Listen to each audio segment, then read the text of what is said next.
There is a lot that is still in your control when it comes to keeping your heart healthy.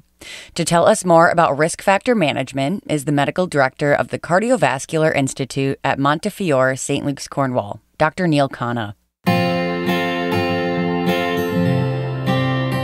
This is Doc Talk presented by Montefiore St. Luke's Cornwall. I'm your host, Caitlin White. To start us off, Doctor, I want to talk about cholesterol management and its effects on heart disease. Sure. Cholesterol is one of the biggest risk factors for developing any type of atherosclerotic disease, meaning plaque buildup in any of the arteries of the heart, including the heart and also arteries that go to the brain.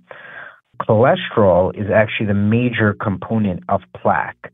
There's also calcium, some fibrin tissue, but cholesterol is the main thing. Now, there's a lot of factors that cause cholesterol buildup in the arteries, but your actual cholesterol numbers are amongst the biggest and most important contributors to that.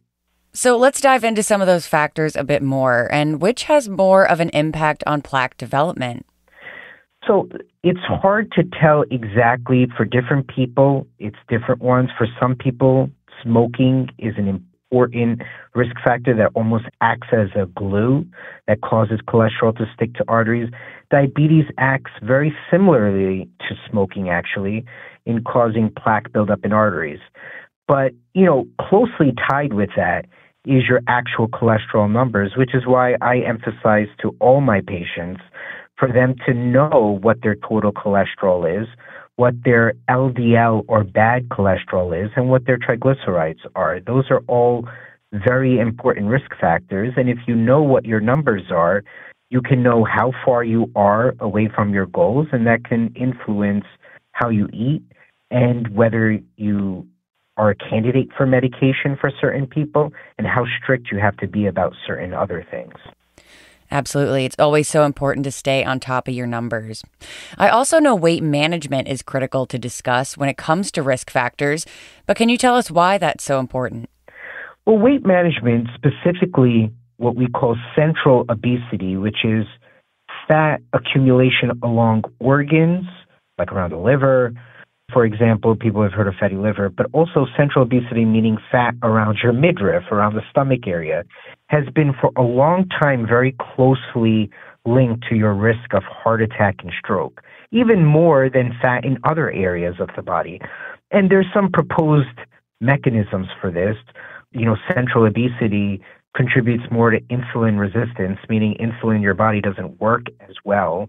And then people have higher sugars and develop diabetes or prediabetes, which we know causes coronary disease and increases your risk of stroke. So, weight management is incredibly important. I know personally, we see often with our patients that patients who drop a considerable amount of weight and get their BMI, their body mass index, close to a normal range or slightly above normal, often are able to dramatically decrease the amount of medications they're taking for diabetes or taking for high blood pressure or even cholesterol. Weight is at the center of all these contributors to coronary disease and vascular disease in total. Weight, I always tell patients, is the central thing. So aside from eating low cholesterol foods and eating foods that are low in sugar, which is incredibly important, I tell people, my patients who are overweight, to really target weight loss. Don't even think as much what you're eating. Just make your goal to drop weight, and then all the other parameters will improve as the weight drops. Well, let's talk about that a bit more. Weight management is so key to heart health, but weight loss and maintenance is kind of hard to do. So can you give us any tips or guidelines when it comes to maintaining your weight and heart health? Yeah, exercise is incredibly important. I always say diet is number one and exercise is a close number two. Those are the two primary components of weight loss and keeping your weight at a healthy range. If you target that and keep the weight low, then your heart health will definitely be better. But we're at a new age in medicine where with medication, because we know that some patients really struggle for a variety of reasons, genetic reasons and otherwise, they really struggle with weight loss. And we're at a point in medicine where we have really groundbreaking medications that not only help with weight loss, but also help with heart health, meaning we have proven studies that show that these medications can cause you to lose weight and really improve some of your cardiac outcomes altogether. There's a class of medications that are called GLP-1 agonists. One of the famous ones that people may have heard of, Trulicity, Wegovy, Ozempic. These are medications that really have dramatic results. I've seen patients who've lost 30 pounds on these medications. They work by inhibiting your appetite. And as a result, we've seen really good cardiac endpoints with this also, meaning it lowers your risk of heart attack, it lowers your risk of stroke, because along with the weight loss, like we mentioned, your cardiac health gets better too. So I always tell patients the hallmark is diet and exercise. That's always the first choice. But for those of us who struggle with that, and despite trying to make dramatic improvements, there are other options available, including these medications and also weight loss surgery, which has become more and more available to the general population and is approved by insurances to a greater degree. You know, things like a relatively straightforward procedure like a gastric sleeve can help with dramatic weight loss. It can really improve your long-term outcomes in terms of your heart health and also reducing your risk of stroke. Well, wrapping up here, doctor, some great takeaways, but is there anything else you'd like to add about heart health and risk management? Yeah, I encourage all patients over the age of 40, but even before that, to really know their risk factors. You should know what your cholesterol is.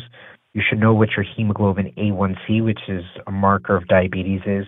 When you know the numbers, you know when there's something wrong. So really take a proactive step in, preventing heart disease. I also tell people to have a frank discussion with your physician, especially if you're overweight or obese and you've really struggled with weight and you have other risk factors like high blood pressure and diabetes. Speak to your doctor about what are the options available if you've tried to lose weight and have been unable. We are like I mentioned, at a groundbreaking point, I feel, in medicine where we really have, for the first time, really effective medications and procedures that can help people lose weight and also help their long-term cardiac health. So ask your doctor, ask your physician about this, and maybe they'll refer you to another doctor who has more expertise. But the options are available, and just take advantage of them. Well, thank you so much for joining us today, doctor. You can always visit MontefioreSLC.org for more information about the Cardiovascular Institute. And if you found this podcast helpful, please share it on your social channels and be sure to check out all of our other Doc Talk episodes. This has been Doc Talk, the podcast from Montefiore St. Luke's, Cornwall. I'm your host, Caitlin White. Stay well.